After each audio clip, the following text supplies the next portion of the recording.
Bagfuel, baby. Where did that chip on that shoulder come from? Because even to this day, I see it in you. The hood, man. I grew up in the hood, man. I grew up where, where you from? Brooklyn. You Brooklyn. Yeah. I'm from Queens. We from Queens where shootouts in the party is regular for us when we was little. Like, we knew the party was gonna get shot up.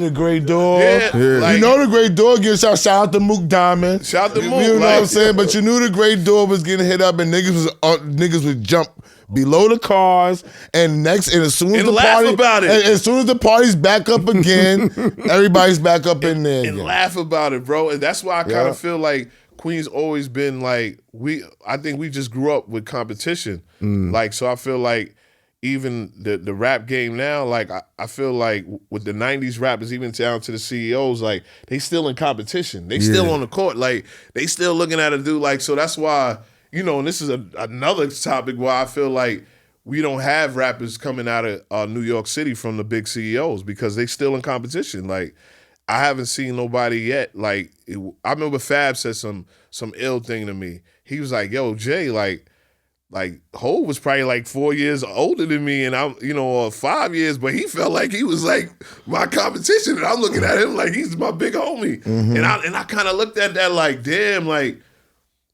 Hov really didn't want nobody. Like he was aiming at everybody. Like that. Like Hov is one of my idols. Like, that's my number one rapper, but I feel like Hov never, ever let his defense guard down. Ever. Until right now. Who? You don't think they let his defense guard down now? No, look at J. Cole. In regards to what, though? J. Cole was one of the best rappers in the world. We only heard Hov reference to J. Cole. Like, I don't know the behind the scenes because Hov was on one record with J. Cole. J. Cole left. I mean, when he put out the Star record with J. Cole in defense of Jay-Z, that was giving him his platform. He used the other record label to work a record to give J. Cole a single to finally get him on radio. But did he work him like how he worked Fifth and Banks? Or did he work J. Cole like he worked Bleak? Nah, but Bleak was a different time. But you gotta think, Jay was still trying to prove himself when he got Bleak and Beans. He needed these guys. He was the best rapper in the world. But it rounded out his label as far as putting people on. You know what I'm saying? No, I mean, that's what I said as far as Beans and them. But I feel like the whole J. Cole popularity for me was that he understood that the college fans will grow with him. Mm-hmm.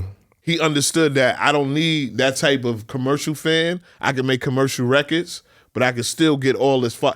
I understand. He was the pure understanding of fan base. Yeah, but Rocnation supported him though. Think about the melting pot. I always talk about this with music. Music shit to me works when there's a hidden melting pot. You got Mark Pitts, who was managing J. Cole. Facts. Mark Pitts is the president of a whole other label. Yes. Who has Miguel. He takes Cole, puts him on Miguel's record, uses the marketing and promo budget to promote him and Miguel. Then he's managed by Rocnation with Ebe at the time. It was Ebe and Rocnation. Mm-hmm. So now you get the Rocnation outlets and venues. That's how he was able to put on all of these live shows for these people. Because it was all in cahoots together. Mark was with Jay. Jay was with Live Nation. We got the budget. We're going to use this budget here. We're going to use this budget here, and we're going to make him grow. What are we going to use to help him put out and put him with you, Jay? We're going to put out a Star Is Born record, and we're going to use and after that, no other this budget.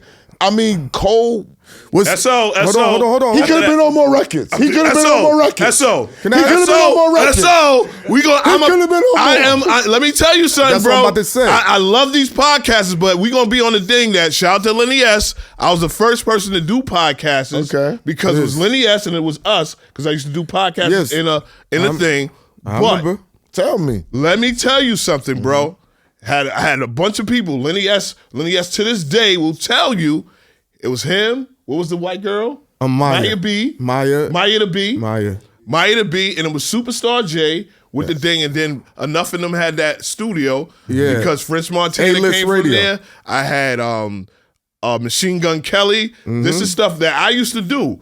And people know I'm a Leo, so I love to do it. And I love your energy. But I'd be like, yo, I wish I can just go on that screen and talk, because I'm gonna talk ahead, my shit. tell me what you feel about Jay. SO, Go ahead. you just said it. The greatest, Coles is one of the greatest rappers of his generation. Yes. I prefer him more than Kendrick. Me too. Yeah, me He's too. more relatable for me. But you can understand Dr. Dre pushed that motherfucker. But Dre wasn't all over Kendrick shit. He's not a rapper. But he could have been Jay. But Hold on. You knew that Dr. Dre was behind Kendrick Lamar to this day. Here's the question. Super Bowl. But the label act like Hold on. Here's the question. Go on. Who pushed who more? Was Dre pushing? Heineken. No, listen. Yes. Was Dre pushing Kendrick more? Hold on, listen to the question. Then Jay-Z was pushing Cole more. If you was to really play it out, I'm gonna ask this guy in the green, man. I think it was equal. Listen, I don't know if you got a Roc Nation deal. I don't. And listen, I don't. Listen. Let me state my claim. Let me state my claim. Why? I know more. So I agree with Superstar Jay. No, listen. You would. Listen. I've never. I'm gonna listen. No, listen. I was privileged to be there at that time. I had an artist signed. Range was signed there through Stargate. We cracked the doors. It was Alexis, it was Range, and it was J. Cole. Yeah. I saw them put energy behind Cole. Cole got the most out of all three of us. They were sending Cole on tour. Cole was doing mad shit behind the scenes.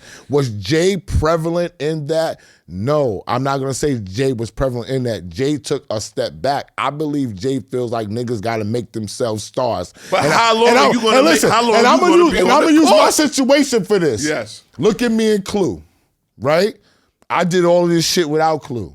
People come and say, yo, Clue didn't get you guests. Clue didn't help to set you up. Clue didn't do that. No, I didn't look for him for that. There are things behind the scenes that he helped me with that was very key for me progressing. And that comes to fruition about what I say about the New York. Why we don't have New York CEOs, I still feel like it's a competitive market that I got to go through 8 different doors, and I'm sitting eating breakfast with you, and you seeing what I'm doing. Like, that even comes with the Superstar J story. I'm the biggest fucking DJ for the last 10 years that's not on Power 105 or Hot 97. That's fair. Why is Superstar J a nigga that's from Queens that you could say honorable, that did his work, that's in, when you walk in there, you're gonna be like, oh, that's Clue, that's Superstar J, that's Self, Face card is up. Yeah. And I can't get at 2 o'clock in the morning? Do you think it's because you're on Sirius Satellite? And hell no. Hell no. Because how many people from Sirius is crossing over from there Angela to Yee. mainstream? Angela Yee. I mean, besides her. Yo, bro. A few did. She's a unicorn. No, let me tell you something. It's not about unicorns. It's about saying, yo, this is my man. You see what he's doing? Put him on. Maybe yo, niggas put him think on you 3 good a.m. because you over there, Jay. Nah, bro. I'm giving you the yin and the yang. Yeah, because you don't gotta jump through the TV now. Let me tell you this, Jay. There was niggas that thought. Nah, I don't care. We from Queens, just like you said. Skane is my man. Like, and it's nothing like, I don't ask for nothing. I learned from that shit. Like, the doors that wasn't open made me know how to unlock them and build it. I'll tell you this though. Yes. Because of me being around Fifth for years and being at This Is 50, niggas was like, oh, you good. We don't have to hit you for another situation or an opening. Like what S said. That's what he told me. Yo, niggas was like, oh, he good. If you're not with Fifth, Jay, or Diddy, then they not gonna think you good. And I'm like, oh. And you know, and the conversations is this. I don't blame nobody. I'm just telling you, this is just the whole New York wave that you got to go. And it's the saying, if you can't make it here, you can't make it anywhere.